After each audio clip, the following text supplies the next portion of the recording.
La théorie de la motivation de Herzberg décrit deux types de facteurs qui déterminent si une personne aime son travail. Réfléchissez à ce que serait votre lieu de travail idéal. Les conditions de travail sont-elles importantes pour vous, ou préférez-vous avoir la possibilité de construire votre carrière et de développer vos compétences professionnelles? Les réponses à ces questions détermineront votre degré de satisfaction à l'égard de votre travail. La théorie de la motivation de Herzberg. La théorie de la motivation de Herzberg a été développée par Frédéric Herzberg et ses collègues psychologues en 1959.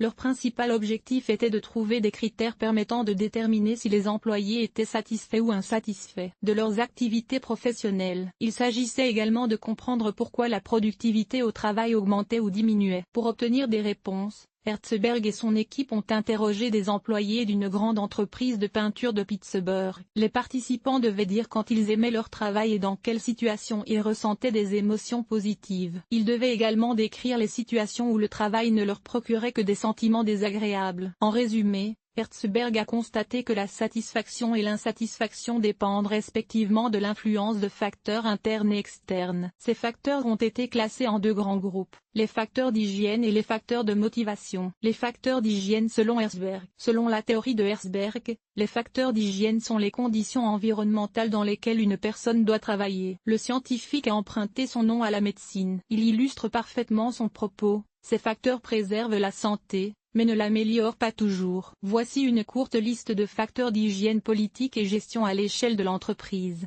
Superviseur direct. La sécurité, les conditions de travail, la disponibilité d'un éclairage et d'un chauffage adéquat et de toutes les communications nécessaires. Horaires pratiques. Salaire décent.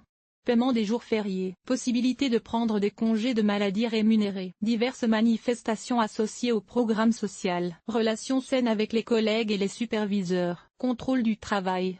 Le fait de disposer d'une liste complète d'éléments d'hygiène ne procure pas une satisfaction totale ou une motivation à travailler dur. Toutefois, sans ces éléments, vous avez moins de chances d'éprouver des émotions positives. L'insatisfaction sera peut-être votre compagne. La théorie de la motivation à deux facteurs de Herzberg montre que les conditions favorables ne sont pas motivantes. Bien sûr, les gens aiment avoir un lieu de travail propre ou un bureau équipé de tout ce dont ils ont besoin pour travailler confortablement. Toutefois, la commodité et la propreté ne remplacent pas le plaisir et la satisfaction tirée de la contribution au processus de travail. Frédéric Herzberg pensait que motiver les employés par des salaires plus élevés était une mauvaise idée. Les employeurs qui le font seront très déçus. Il y a une explication à cela. Dès que les gens s'habituent aux augmentations et aux primes, cet élément devient moins motivant et moins hygiénique pour eux. Cela s'explique facilement d'un point de vue psychologique. Pour une personne, la motivation est toujours le désir d'obtenir quelque chose. Lorsqu'il veut quelque chose dans la vie, il se détend. Il est intéressant de noter que de nombreux responsables de grandes entreprises pensent au système de récompense et d'incitation. Mais ils ne se doutent même pas qu'avec le temps, les employés s'y habituent et finissent par les considérer comme allant de soi. Nous pouvons en conclure que les récompenses matérielles ne sont pas liées à la création de la satisfaction. Elles ne font que la maintenir à un niveau constant pendant un certain temps. Facteurs de motivation.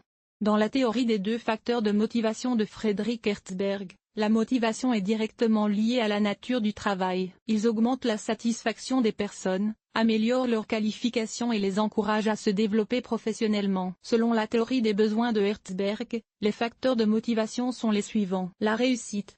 La reconnaissance dans la société. Des tâches et des défis intéressants. Possibilité de gravir les échelons de la carrière. Niveau élevé de responsabilité. Position officielle.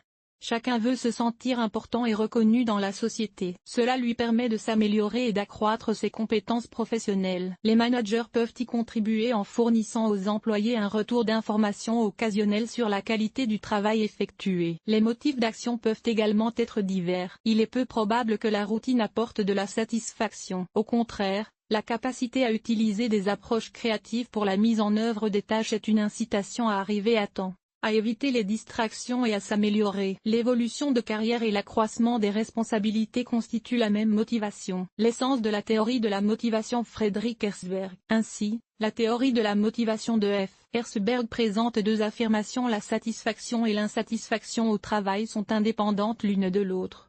Elles peuvent être clairement représentées sur deux graphiques différents. Les facteurs motivationnels et hygiéniques. Les premiers encouragent les gens à agir et à s'améliorer dans leur domaine. Les seconds rendent le travail plus agréable. Cependant, Il n'affecte pas le désir de s'investir davantage dans le processus de travail. L'auteur de la théorie de la motivation a déduit une formule intéressante. Selon lui, des conditions de travail confortables associées à la motivation sont satisfaisantes. Des conditions favorables sans facteur de motivation ont des conséquences nulles. Théorie de Herzberg sur la motivation réelle. Si un employé n'est pas satisfait de son travail, il est peu probable qu'il s'efforce d'obtenir quelque chose de plus. Il exécutera probablement mécaniquement les tâches qui lui sont confiées sans chercher à apprendre quoi que ce soit de nouveau. Les dirigeants peuvent réellement corriger la situation en apprenant à appliquer la théorie de Herzberg. Il suffit d'utiliser des conseils simples. Passer en revue les politiques de l'entreprise. Retirer ou corriger les objets gênants. Contrôler tous les processus. Il doit être à la fois discret et efficace. Il crée et maintient une atmosphère amicale au sein de l'équipe. Introduit une culture du respect pour tous ceux qui font partie de l'équipe. Obtenir des salaires compétitifs. Le fixer à un niveau légèrement supérieur à l'indice moyen du marché du travail. Veiller à la sécurité sur le lieu de travail. Les actions énumérées contribueront à éliminer le mécontentement des employés. Mais cela ne suffit pas. Ils doivent aimer leur travail.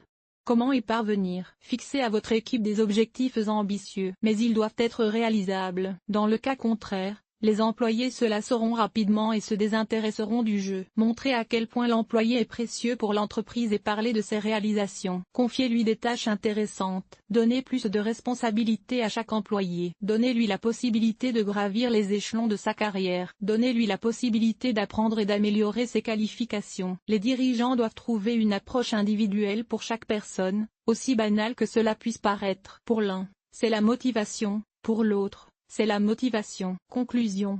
La théorie de la motivation de Frédéric Herzberg permet de savoir dans quelles circonstances un employé éprouve de la satisfaction ou de l'insatisfaction à l'égard de son entreprise. Cela permet au manager de choisir la politique appropriée pour l'entreprise et encourage l'employé à travailler à son épanouissement professionnel, plutôt que de travailler inconsciemment. L'essentiel est de trouver une approche individuelle de la gestion des ressources humaines.